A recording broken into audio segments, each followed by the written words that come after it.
Greetings and yeah, it's nice to be with you again. We'll start with an activity, please, right? Please raise both your hands. You can be seated. Please raise your hands. Make a fist and bring them in front of your chest. Just do as I do. Right arm forwards. Right arm backwards. Left arm forwards. Left arm backwards. Both arm forwards, both arm backwards. Everyone able to do that? Easy? Now comes the catch, right?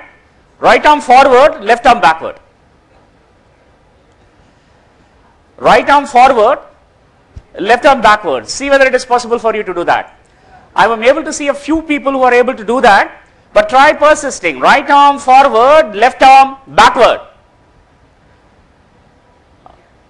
Okay, raise your right hand alone and draw clockwise circles, right? Clockwise circles, right? What you are doing is anti-clockwise, right? You need to clockwise, right? Yeah, clockwise circles. Everyone able to do that? Yeah, please put down your hands using the big toe of your right leg. Big toe of your right leg. Try putting number 9, numeral 9. Able to do that? Yes or no? Yes. Now try doing both clockwise circles and number 9. What happens? What happens? A few of you might be able to do that, but most of you may not be able to do that. So, dear friends, what's the reason for this? Why this is easy, this is easy, this is not so easy? Why is it? Why is that? Because it is 12 o'clock. Even early time, fresh time in the morning, it becomes impossible for someone. And it might be really impossible. What time, what place, even on a different planet, it could be really impossible for you to put clockwise circles in the number 9 in the normal way which you do that. Any idea? Most probably we will be thinking it is as a problem with the mind. We are not able to do two things at the same time. It might be your perception, but it's not so, dear friends. The real reason is how our brain is. It's a physiological process of how our brain is. We do have a brain. Yes or no? Yes. Maybe our mathematics teachers doubted that. And I'm sure after marriage your spouse will doubt that. Right? But we do have a brain. And dear friends, the brain is in two halves. One is the left brain, the other is the right brain. So the left brain controls the right limbs of the body. So when you move your right hand forward, the command should come from the left brain. When you move your left hand forward, the command should come from the right brain. When you move both the hands forward, both the brains give the same command, forward. When you move both the hands backward, both the brains give the same command, backward. So it's easy for you. Both hands forward, both hands backward. But when you do this, right arm forward, left arm backward, the left brain should give you a forward command, the right brain should give you a backward command. Try it once again with this idea. See whether you are able to do that, right? Consciously do that. Right arm forward, left arm backward. Yes, a few of you might be able to get that idea. Now the sync happens. What happens is now you are able to realize that the brain is in two halves. The purpose of these activities is to make us understand. Because I can't call a person here to stand, break open his skull and show you the brain is in two halves. That could not be done. So we are trying to understand that by inference, and that's why the purpose of this activity is in decision making, which brain is useful. That's the question. Yes. So left brain stands for logic, logical analysis. Analytical thinking, left brain stands for that. Language, when you speak language, it comes from your left brain powerfully. The Broca's part takes care of it. When you go into the details of anything, it is the left brain that is doing the functioning. And when you differentiate one thing from the other, it is your left brain. On the other hand, the right brain is so fantastic and in contrast. When you listen to music, it is your right brain that is being activated. When you draw something, when you paint something, it is your right brain that is being activated. And when the left brain handles language as a communication tool, right brain handles what? When the left brain handles verbal communication, the right brain handles non-verbal communication. Your ability to emote, your ability to connect with people, your ability to have forceful, powerful relationship, everything comes from the right brain. When the left brain is for details, right brain is for the whole picture, trying to understand the wholeness of life, that's the right brain. And when the left brain differentiates, the right brain tells you, you need to integrate. And in fact, for decision making process, we need to have the use of both the brains, because any one brain, if you use in a decision making process, it could lead you to difficult situations. When you too much rely only on logic for decision making purposes, you might be successful but may not be happy. But when you use only your right brain for decision making purposes, you end up as a very happy person, but you may not be successful in life, because left brain gives you success, right brain gives you happiness.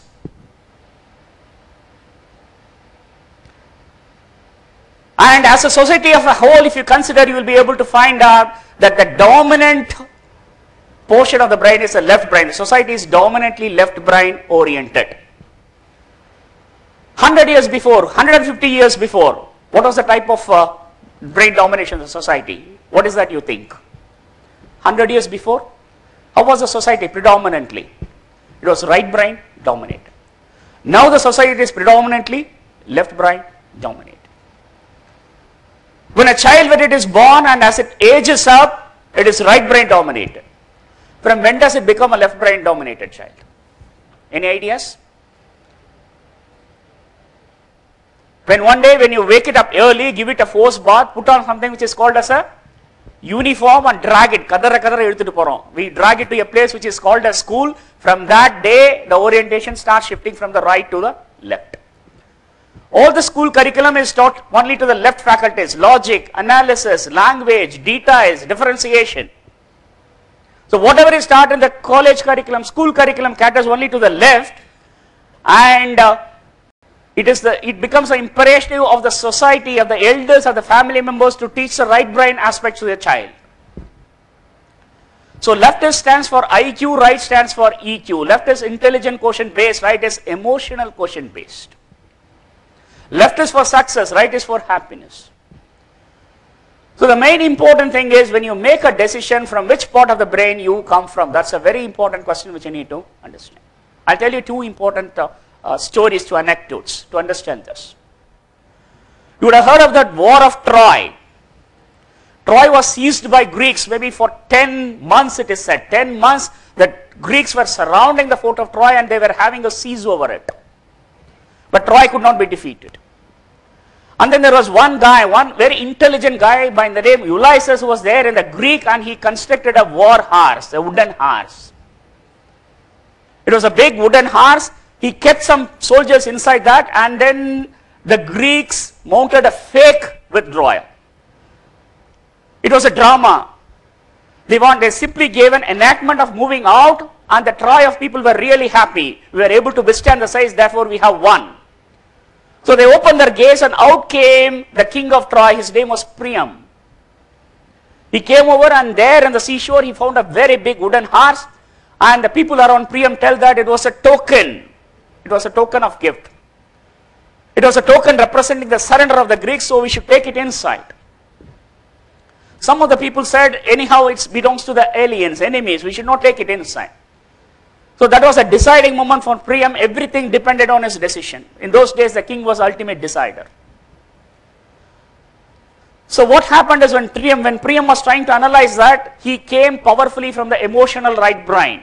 10 months of Caesar were able to overcome that. So from the joy, from the happiness, from that exalted spirit, he felt that we need to have the token, let's take the horse inside. And once the horse was taken inside at the midnight, the soldiers, hidden Greek soldiers inside the wooden horse, they came out, opened the doors. The people, Greek army was actually waiting out there. They came inside, and the Troy was destroyed in one night. So when you make a decision powerfully based on your emotions, there is every possibility for it to go wrong. That's what I mean. Every possibility. So when there is a surge, when there is a surge of hormones, when there is a surge of happiness, so things may not appear as they are, and there is every possibility for us to make a wrong decision if you are emotionally driven at that particular moment. On the other hand, too much of logic could also be a problem. Let me give you a small test. Let's see what happens. It's a very interesting study. Let me illustrate that. Yeah, here it is. So let's assume you are a group of astronomers, you can do it on your own, but I would like to get the answers from you. It's a small interesting case study where I want you to make some decisions, crucial decisions. Let's assume you are a part of an astronautical team. You are on your way to moon. And you have landed on the moon, and what happens is there is a small rover. And that small rover takes you on an exploratory mission.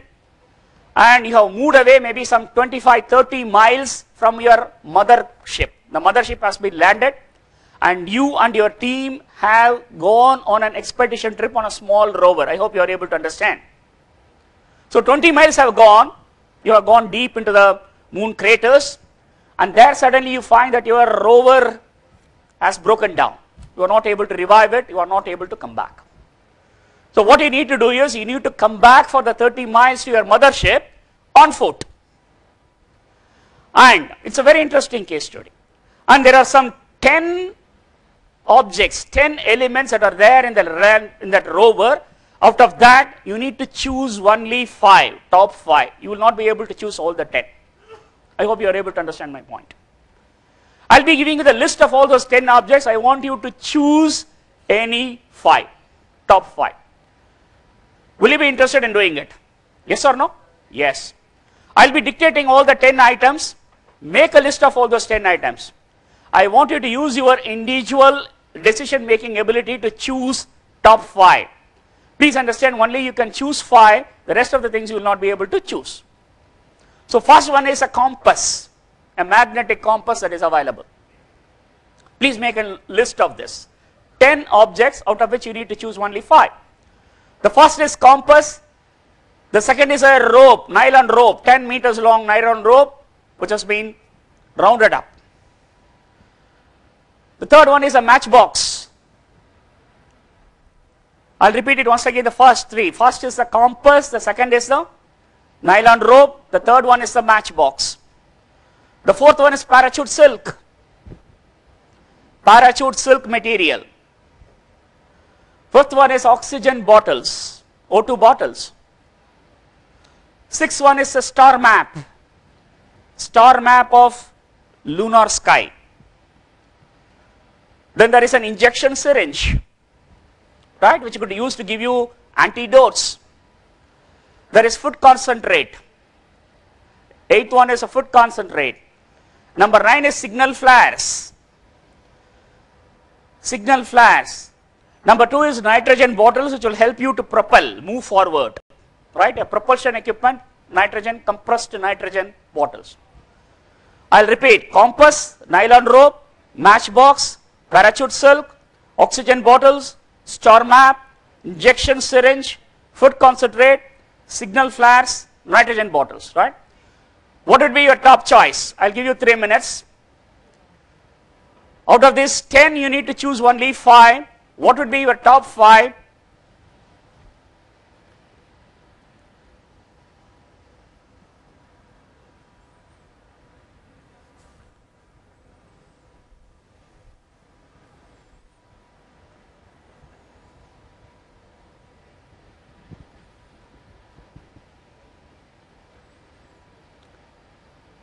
Okay.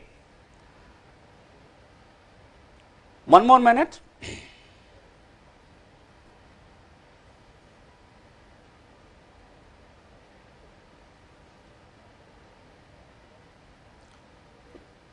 I repeat again, right? The 10 objects: compass, nylon rope, matchbox, parachute silk, oxygen bottles, star map, injection syringe, food concentrate, signal flares, and nitrogen bottles. Which would be number one? Number one, compass. First one would be oxygen bottles, right? First one should be the oxygen bottle. Second one,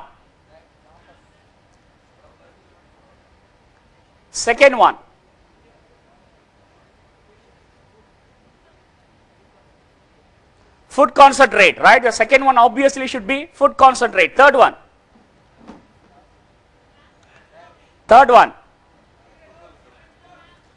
matchbox, star map, right? Stellar maps. Fourth one,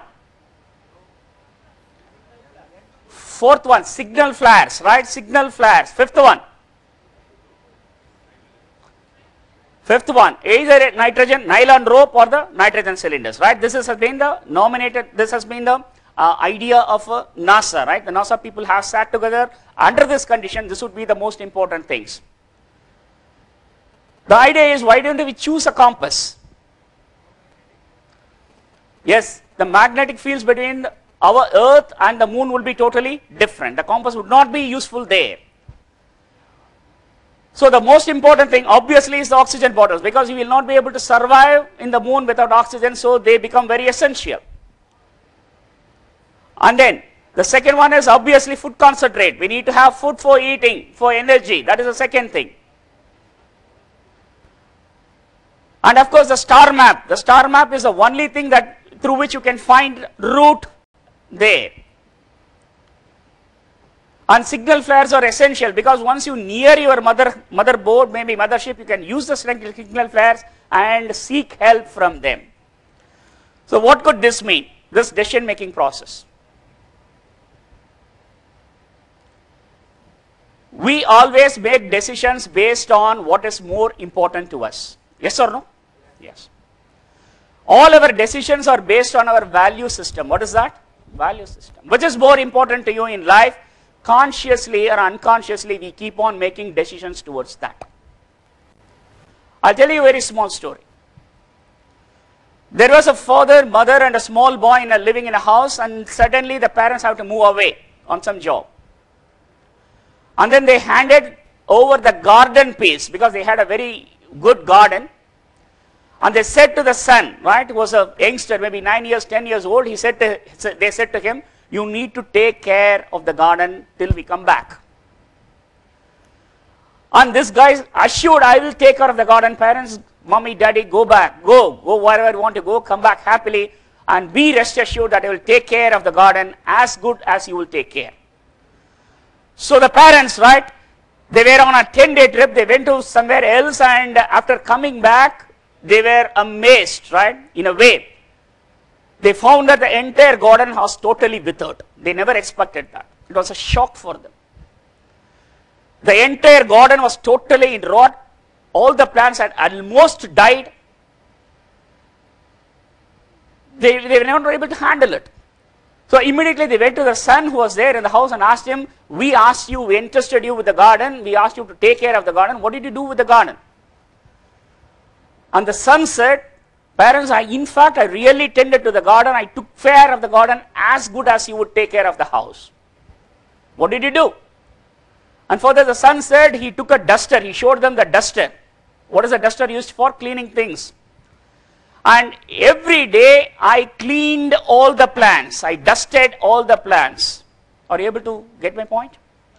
I dusted all the plants, every little plant in the garden I simply dusted, I took care of the plants. But I don't know why they died. I hope you are able to understand the point. What he was tending was the outer shoot system, where in reality he should have taken care of the root system. Yes or no? He should have fed water to the roots for the plants to thrive. And the root system represents our value system. What is more important to us? Do we really have a purpose in life? Do we really have a mission in life? Do we feel the life is really worthful? And please understand, Buddhism classifies 3 principles. What is the difference between a pleasure and happiness? What is the difference between pleasure and happiness? Very simply said, pleasure is for the body, happiness is for the mind. And Buddhism goes slightly deeper and says, pleasure is for the body, contentment is for the mind, and joy is for the spirit.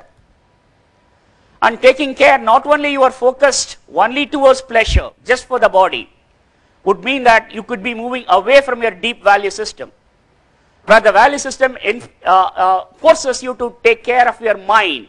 Your mind could be really happy only if it is content, and that content could come to you only based on your achievements. Only when you achieve, your mind will be really, really at peace. So there is nothing wrong in seeking comforts for the body, but it is much more essential in seeking achievements for your mind. And greater, deeper results, deeper root is there, joy for the spirit. How you are able to develop as a spiritual person.